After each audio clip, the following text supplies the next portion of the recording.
Hi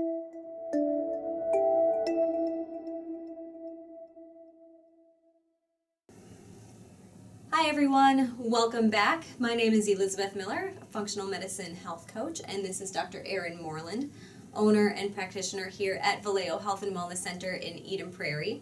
If it's your first time tuning in, welcome. This is our Alzheimer's video series, and we've talked a little bit already about just general information about Alzheimer's and have also dug a little deeper into each type of Alzheimer's.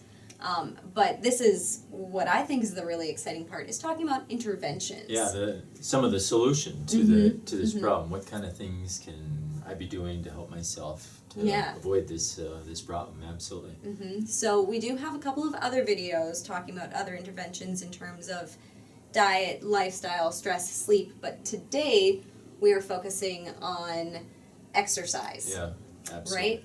So we know that physical exercise is super important, but beyond that, I mean, there's also brain exercises. So can you talk a little bit about whether we need to be doing both? Is one more important than the other? What are your thoughts? Definitely both. You really need to be working the muscles in our body.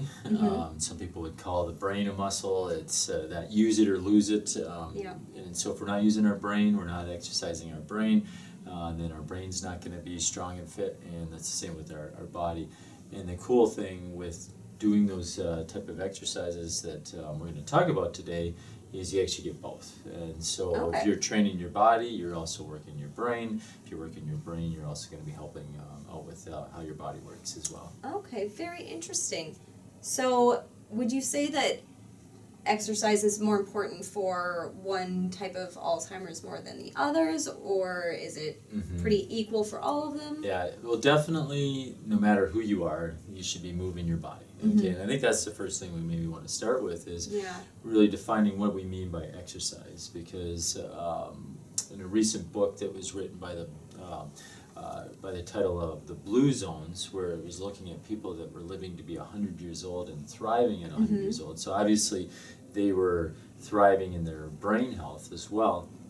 What they found was that they found 4 different groups around the world that they considered blue zones. Again, people living to be 100 years old and thriving. And what they found was 3 out of the 4 were third world countries. So they really weren't they didn't have a lifetime fitness membership. They're not going to the gym every day. Exactly, but they were very active people. Okay, now in the United States, most of our jobs in our day does require us to be more sitting at a computer or whatever, not as active as those people. And so we need to be exercising, we need to be moving our bodies. So when to answer your question though, is there one type of Alzheimer's based off of the 6 different types of Alzheimer's that are out there? Is there one that's probably more beneficial to do exercise for? I would say that all of them are good for exercise, but there's definitely some that I would say exercise would probably impact it the most. And one of them being that one where we talked about blood sugar control. Because if you have poor blood sugar control, research shows that exercise really helps those receptors become sensitive to insulin, and it can help with them. But that being said, every one of these types of Alzheimer's is going to benefit from physical exercise and benefit from brain activity.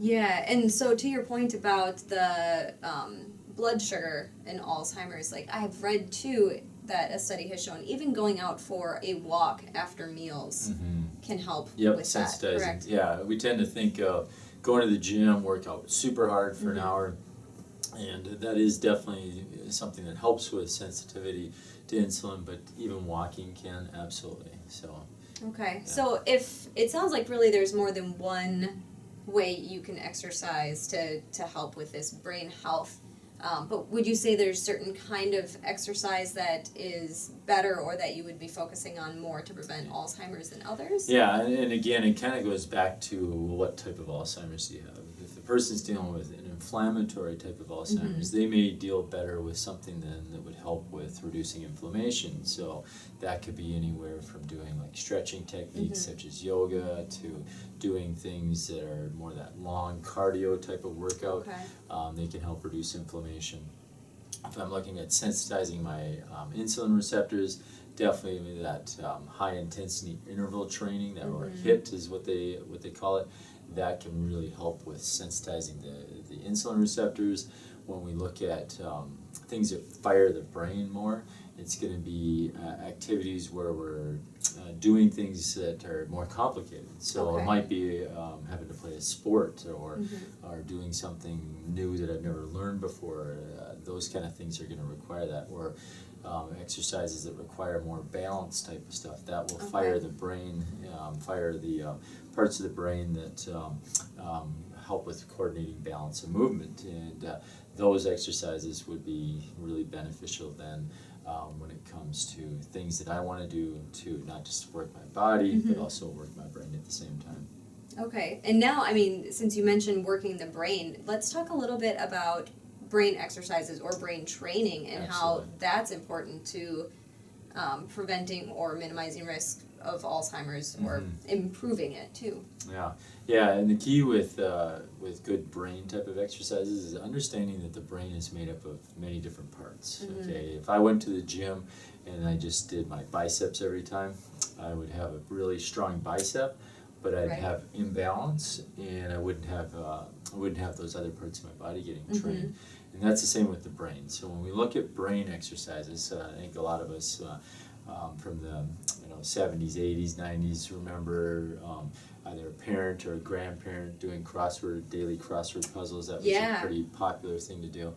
And that does train the brain, but it only trains specific parts of the brain. So it doesn't train the entire brain, but it does absolutely train the brain. Okay.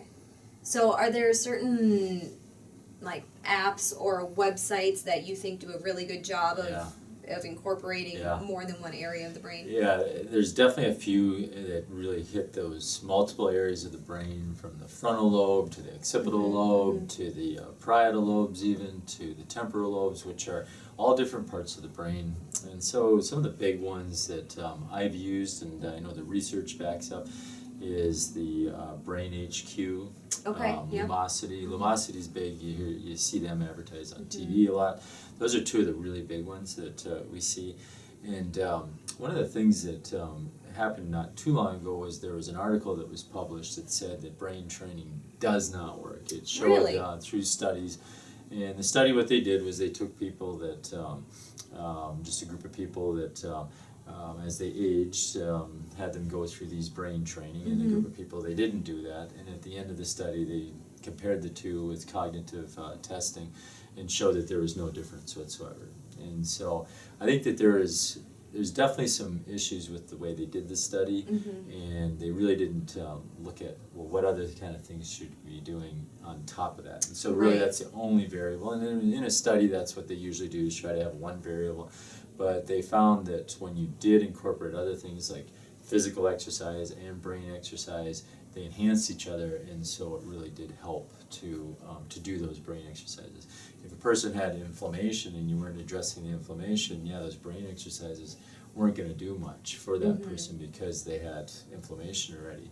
And so you needed to address the inflammation, then the brain exercises could actually work. So they really play off of one another. They do, and that's why you can't just isolate these things that we're doing here, like, hey, I'm just going to pick sleep and that's the only thing I'm going to pick.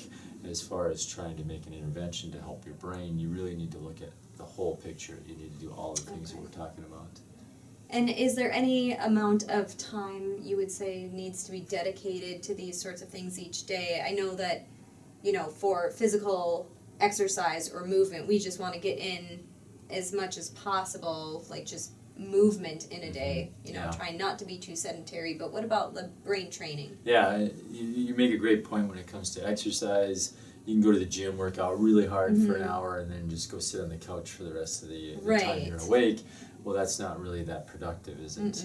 Versus someone that's going to be walking, moving all day long. So it's really important to see that it's not just about what I do in the gym, it's what I do throughout the day. And that's the same with brain exercise. It's not just what I do in front of that computer, if I'm on that my phone on an app, whatever that brain training is. I want to be doing that throughout the whole day. I don't want to do it for half hour and then just go sit in front of the TV and binge watch Netflix, because that's going to that's not going to stimulate my brain. It'll stimulate parts of the brain, but not the entire brain by any means.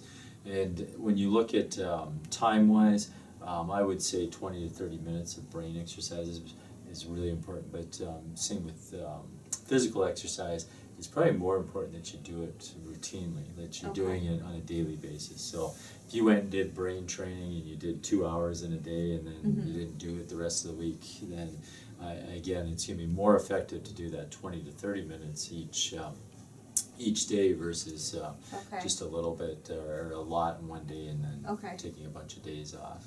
Okay, interesting. So you really just have to make this a routine, part of your habitual daily routine. Yeah. How redundant is that? Yep.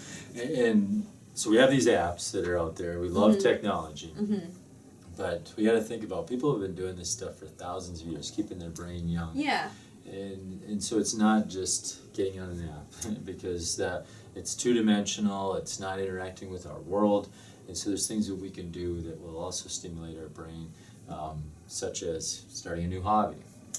Let's say I've decided I'm going to go become a bird watcher. Okay, so there's a great game that you play on Lumosity where you're pretending to be a person who's taking pictures, and you have to find the bird real quick if they all flash up. But but what about actually going bird watching? Wouldn't that be an effective way too? Because you have to scan the horizon, you have to use different eye fields, you use different parts of your brain when you do that. So I think that's really important.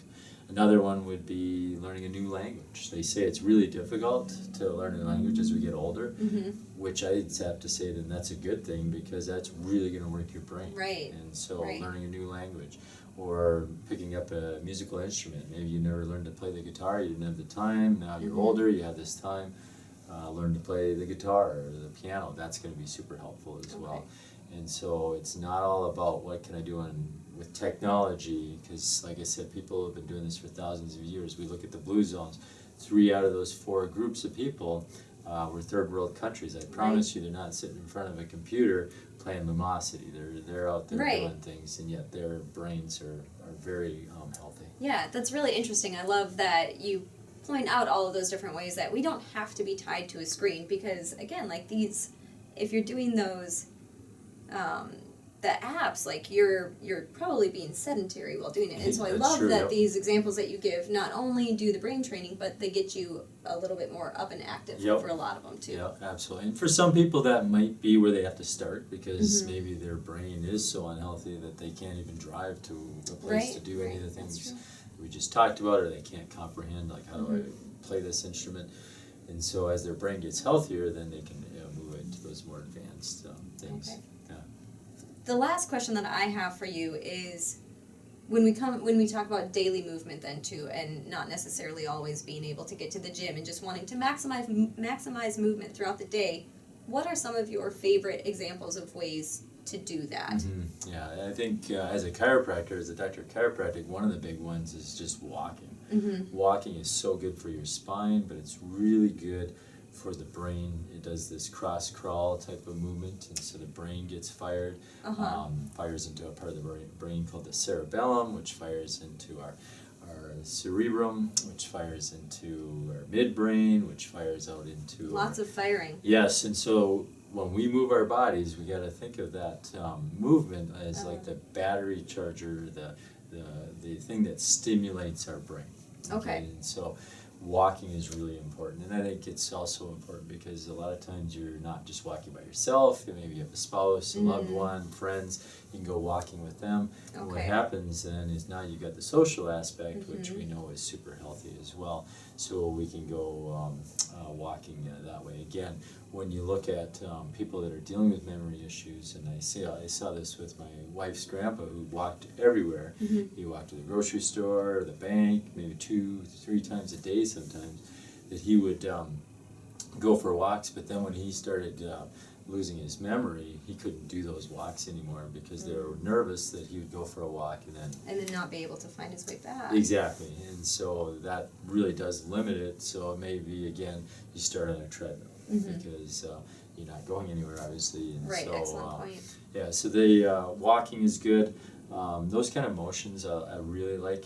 Running is a great exercise, but a lot of times as we get older, that pounding can be really hard on our bodies. So we look at more gentle type of things. So movements like in the Oriental arts, they have a thing called Tai Chi. Okay, yep, I've heard of Tai that. Chi is really just nice slow movements, kind of a circular type of movement, really good for your joints, but also really good for your brain because you got to use a lot of balance, you have Okay. to coordinate Yeah, and those that's movements. that's something that could easily be done at home. Yeah, you don't have to go anywhere. Again, it can be done in your living room, and it can be done with a group of people. And so you'll see people, especially in the summertime, people love to get outside Minnesota. And so Yeah. you'll see, you'll go by parks and you'll see a group of people doing like yoga, those Yep, type of things, yep. Tai Chi, other type of stretching movements and such that can be really helpful for us. My wife and I, this past spring, a year ago, we bought kayaks and really good motion again because it really works the upper body and it really works your core muscles because every time you put that paddle in the water, it kind of wants to pull you into the Right. water, and so you have to counterbalance it. So stuff like that, I think, are some of the easier things on our body, and they're very they're somewhat gentle, and Yeah. they're also it allows for socialization too while you're doing those activities. So. Yeah, and then even with maximizing daily movement, like examples like parking farther from yeah. an We play a game entrance in or our family that my wife hates. Actually, my whole family hates, but oh. we so the game is I try to find the farthest parking spot away or the worst parking spot. Yeah. Nobody else wants it, and so I park farther away, Uh-huh. and so then I have to walk. And so yeah, they're not exactly excited about that, but really good for our bodies. And then obviously taking the stairs Yep. versus taking elevators. Just making your like setting an alarm on your computer or on your watch, whatever technology you have that can remind you, hey, it's been 50 minutes since you got up and moved. Get up and move your body. So little stretches that people can do at work. Just going for a walk to get some water. If you drink enough water in the day, you have to go to the bathroom. I was just going to say staying hydrated has multiple benefits Absolutely. because not only are you actually hydrated, but it gets you up and moving to go to the restroom every For once sure. in a while. Yep. So again, those kind of movements, they're not what we tend to think of as exercise because, well, I didn't break a sweat, I Right. didn't go lift something heavy. But those throughout the day, you take that throughout the day. And I think one of the greatest things that they've come out with is just people counting their steps because, again, you could go to the gym, get 10,000 steps in, and then go home and get maybe another 50 steps in, and that's it. Versus if you just stayed active all day long, you can get up to 20,000 steps in a day. Yeah, and, that'd be huge. Yeah, yeah. So Awesome. those are some of the things that I would highly recommend for people. Okay, great. Well, is there anything else that you wanted to share as we wrap up? One thing we've always finished our videos up with is just to remind people that when you look at things that can be done for Alzheimer's, again, I think a lot of times people have been told there's not much you can do. And Right. we don't really think of moving our body, exercising as being playing a huge part in that, but it really can. Keeping our bodies active, keeping our brains active is super critical for keeping a healthy body and for keeping a healthy brain. Yeah. And so those things, as simple as they may seem, they're things that can make a huge impact on someone's life. So again, there is hope, and that's why we're making these videos, is to help people show them that there is hope. And the average American is not moving their body near enough, and I think it's one of the things that's contributing to that accelerated degenerative process in the brain. So highly recommend that you get out and move your body today. Absolutely. And thank you for reminding us that there is hope. I mean, Absolutely. we've seen from Dr. Bredeson's research that people who have already been diagnosed with Alzheimer's, they can improve. There's hope for warding off Alzheimer's, all of that good stuff. So please feel free to share these videos with anyone who you think would find them to be beneficial. Again, if you ever have any questions, you can certainly feel free to reach out to Valeo Health and Wellness Center. We will make sure to include our phone number, or you can check us out online at www.valeowc.com. Thanks for joining us.